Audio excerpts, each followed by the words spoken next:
पहचान ऐसे बनाओ कि लोग तुम्हें शक्ल से नहीं नाम सुनते ही पहचान जाए। ये लाइन बिल्कुल सही बैठती है उन दो दोस्तों पर जिन्होंने जुगाड़ के जरिए बिजनेस स्टार्ट कर दिया। ये कहानी है सेंट जेवियर्स कॉलेज कोलकाता में पढ़ने वाले दो दोस्तों की और ये वो शख्स हैं जिन्होंने वाव मोमोज की शुरुआत की, सागर दरयानी और विनोद कुमार भोमगाय, जिन्होंने सिर्फ 30,000 से शुरुआत करके 300 करोड़ की कंपनी स्टैब्लिश करके लोगों के सामने एक मिसाल कायम की। सागर को बचपन से मोमोज खाना बेहद पसंद रहा और इसके साथ ही जहां दूसरे बच्चों के नोटबुक पर सुपर हीरोज के स्टिकर होते, वहीं सागर की नोटबुक पर डिफरेंट कंपनीज के लोगो हुआ करते थे। बचपन से उनका एक सपना था कि वो खुद का बिजनेस करेंगे, लेकिन मिडिल क्लास फैमिली के होने की वजह से उनके लिए ये सपना पूरा करना नामुमकिन सी बात हुआ करती। स्कूल की पढ़ाई पूरी करने के बाद सागर ने कोलकाता के सेंट जेवियर कॉलेज में एडमिशन लिया। वहाँ उनकी मुलाकात विनोद से हुई। वो भी सागर की तरह खुद का बिजनेस करना चाहते और वो एक मोमोज लवर भी थे और इन दोनों की दोस्ती अच्छी हो गई। इनकी दोस्ती के पीछे की वजह थी मोमोज, क्योंकि दोनों को मोमोज खाना बहुत पसंद था। अपने फाइनल ईयर के टाइम पे विनोद ने एक दिन सागर से कहा, लोग पिज्जा, बर्गर जैसी चीजों में इतने बड़े बड़े बिजनेस बना सकते हैं, तो मोमोज से क्यों नहीं इस बिजनेस में ट्राई करके क्यों ना देखा जाए। कॉलेज के दौरान इन दोनों को 3 लाख के पैकेज की एक अच्छी जॉब ऑफर हुई,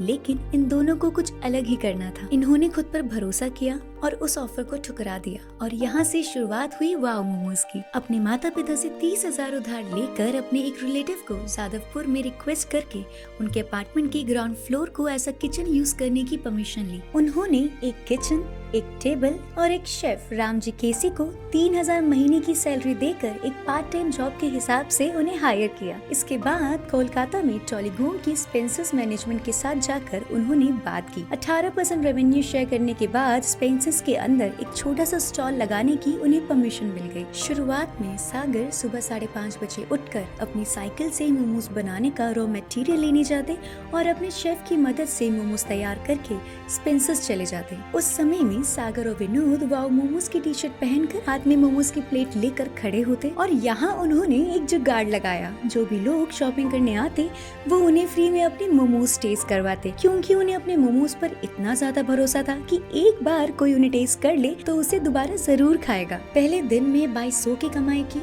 और महीने के आखिर में इन्होंने 53,000 रूपए कमाए। इतनी अच्छी प्रोग्रेस देखते हुए स्पेंसर्स ने अपने दूसरे आउटलेट पर भी इन्हें स्टॉल खोलने की परमिशन दी। साल 2008 से साल 2010 के बीच लगभग उन्होंने 6 स्टॉल वाव मोमोज के ओपन किए और साल 2010 में 14 लाख रुपए का इन्वेस्टमेंट करके कोलकाता के सॉल्ट लेक सेक्टर में उन्होंने अपना पहला वाव मोमोज का स्टोर ओपन किया। और इसी तरह धीरे धीरे करके सक्सेस तो मिली, लेकिन उनके सामने बहुत सी चुनौतियाँ भी आई। एक बिजनेस की समझ न होने की वजह से उन्हें लीगल इश्यूज को किया, लेकिन उन दोनों ने कभी भी परेशानियों के सामने अपने घुटने नहीं टेके। सभी लीगल टर्म्स एंड कंडीशंस पूरी करने के बाद साल 2011 में कोलकाता से बाहर भी अपने स्टॉल ओपन करने लगे। कोलकाता के बाद उन्होंने सबसे पहले बेंगलुरु, इसके बाद दिल्ली, मुंबई, चेन्नई के साथ साथ इंडिया की ऑलमोस्ट हर सिटी में वाव मोमोज के स्टॉल खोले। इन्होंने इसके बाद कभी भी पीछे मुड़कर नहीं देखा। आज लगभग रामजी के अंदर 700 से ज्यादा शेफ काम करते हैं और सागर और विनोद ने लगभग 1000 से ज्यादा लोगों को रोजगार दिया। उन्होंने शुरुआत स्टीम मोमोज से की, लेकिन आज उनके पास 16 वेराइटीज ऑफ मोमोज हैं, जैसे pan fry momos, chocolate momos, chicken momos, tandoori momos. इन्होंने अपने मोमोज को एक मील में तब्दील किया, जिसमें उन्होंने सिजलर, मोबाग जैसी चीजें शामिल की। सागर और विनोद की ये स्टोरी हर यंगस्टर के लिए एक प्रेरणा स्रोत है। अगर आपके सपनों में जान है तो आप नामुमकिन सी चीजों को भी मुमकिन कर सकते हैं। ऐसे ही प्रेरणादायक कमाल वीडियोस के लिए देखते रहे कमाल जिंदगी। Please like, share and subscribe.